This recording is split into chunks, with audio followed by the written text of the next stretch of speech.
You should.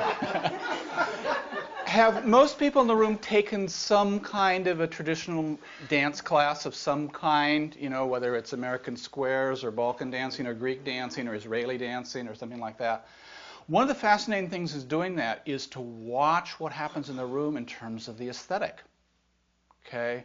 Because everybody in the room knows, not necessarily exactly what the moves are, but they know what body you're supposed to be in. Nobody says it. It's lower pole, so it's never articulate. Nobody will tell you what it is, okay? But watch what happens if you start bringing in a little too much of the early axis body, okay, and improvising a little bit, which you probably think is needed, adds a little bit to the, they're kind of boring dancing. They're just going around that. Let's jazz it up a little bit, Or if you start giving it a little bit too late axis, like you wear clothes that are a little bit too flashy, or you start being like too refined about it, and boy, it's like nobody says anything to you. You just sort of get shunned, which is what middle lowers do, And people know they're doing it. It's just they don't dance with you, Okay. Let's do another one. This one actually, this is early lower and middle lower, and but it is a little bit more toward early. And I mentioned earlier about, what's the relationship to the ground? And we tend to associate, quote, rhythm and, and having your feet touch the ground hard with earlier music. In fact, where we really start seeing it is some in early lower, and we really start seeing it in middle lower. Because what's the task in relation to the poles? Okay? And what's the relationship between you and the earth? Okay? Now, and you're going to hit the ground hardest if the archetypally feminine is strong, and you need to make a very clear statement that you're not it. I mean, it's a paradoxical statement. You're making a statement that you are it and that you're not it at the same time. Okay? So this next one is a great example. It's flamenco. Okay? Now, notice with that, it's incredibly impassioned. Boy, that's got a lot of lower, and it's darn close to early lower. Okay? But notice it's more personal than the mad passion of mysterious passion of early lower. Okay? But notice the relationship to the ground, da da da da da da da da da da, pounded. Okay? Relation to body, there's an edge to it all the way around. If you watch somebody playing flamenco guitar, how do you hold a flamenco guitar and play it? It's like you're like this. There's a tension in your body, and you're playing like this. Okay? So there's an isometric all through it. But it's an isometric that's enough in the lower and enough toward early that we tend to experience it as abandon. Okay? But it's not. It's a highly contained, highly passionate exercise. Okay? So that's a piece from Soleri's. By the way, some of that flamenco is coming out of is it's in Spain, but it also has the Moorish influence from Northern Africa, and that's part of that juxtaposition that's happening that gets that very amazing, unique Southern Spanish quality. So I encourage you to stand up just because I think you need to be able to stomp the floor a little bit. Don't worry about being perfect flamenco, but feel some of the stomp the floor, snap your fingers, whatever sort of gets you into the space that flamenco. Now notice you're really in the lower part of your body. You're using the upper, but whenever you use it, you've got a lot of tension in the upper part. Okay, in the best sense of creative tension.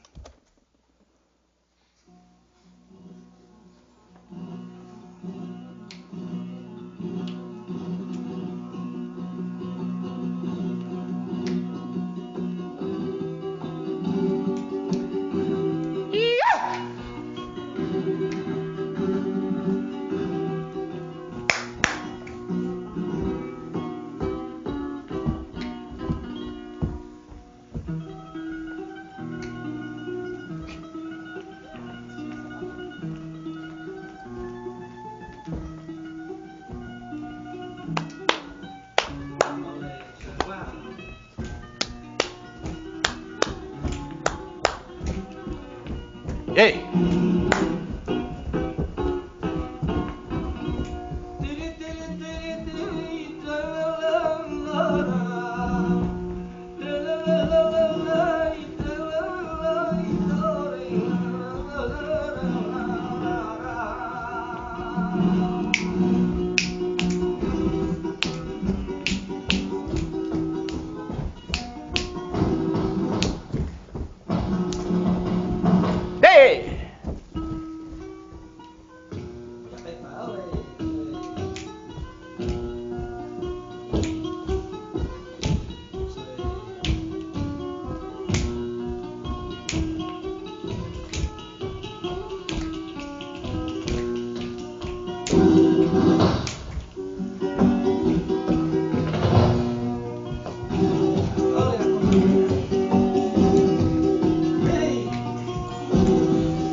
notice how somebody almost might think that was like early lower, but how is it different? Okay, because it is very clearly different. And boy, if you fall into early lower, bad scene. Okay, there's a very highly delineated aesthetic that you have to be in for it to be flamenco. Okay, but notice you got your whole village around you. It may be performance dancing in a certain way, but everybody's there. You can see the people around you when you're doing it. One more middle lower cut. This is Irish. Finbar Fury, who's a piper. What to say about it? I've played traditional Irish music through much of my life, so I know too much about it to figure out what to say about it. I think the thing in the dance that's important, now, do you want to come up and sort of help me with this, is in traditional Irish dance, to an amazing degree, the upper body does not move. You do all this incredible stuff with your feet. It's incredibly intricate, and part of the intricacy is how to be lower without going to the devil, okay? Like the stomping, okay?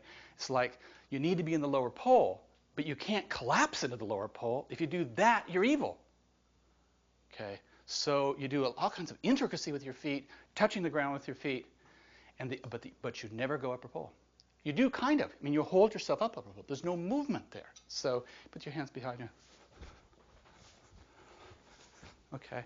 Now, probably people's primary image to Celtic dancing is something like river dance. Don't do river dance because it's a late axis choreographed distortion of traditional middle lower. It's fine, but it's not middle lower dancing. Okay? So, play with it. This is called The Hag with the Money, which only an Irish piece of music could be called.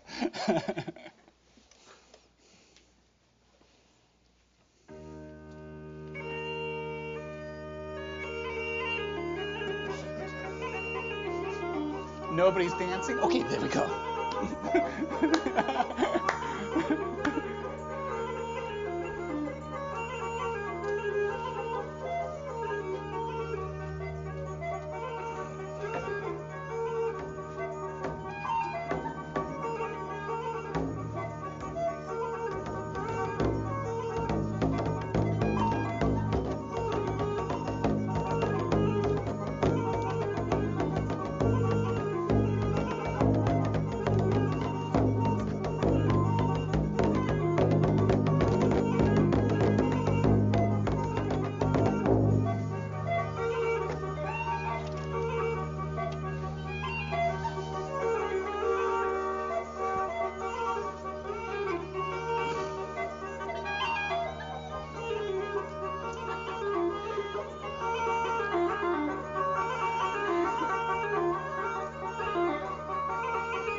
Very nice, lads and lassies.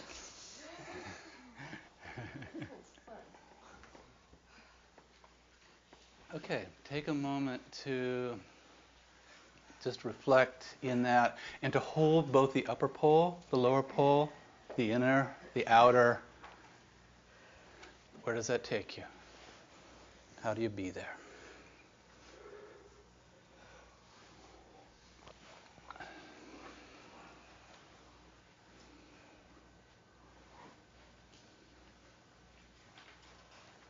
Where were you? What matters here? What's important in this world, in this slice of creative reality? And how is what matters different than in the pre-axial or in the early axis slice of creative reality?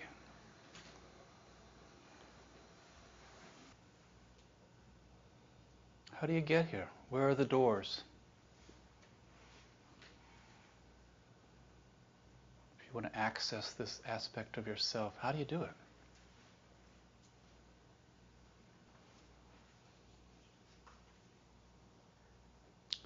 What's relationship here? Relationship means a whole new thing.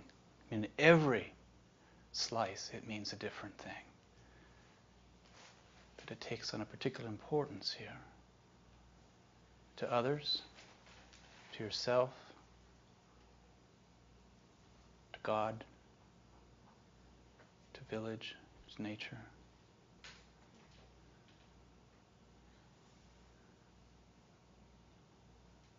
To good and evil.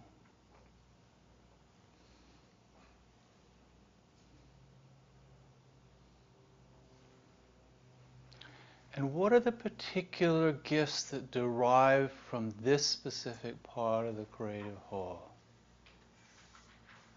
To our time. If the notion of cultural maturity and integration is right, then it says there's ways we've moved far enough that we can reconnect with some of this part of ourselves more deeply than we have recently.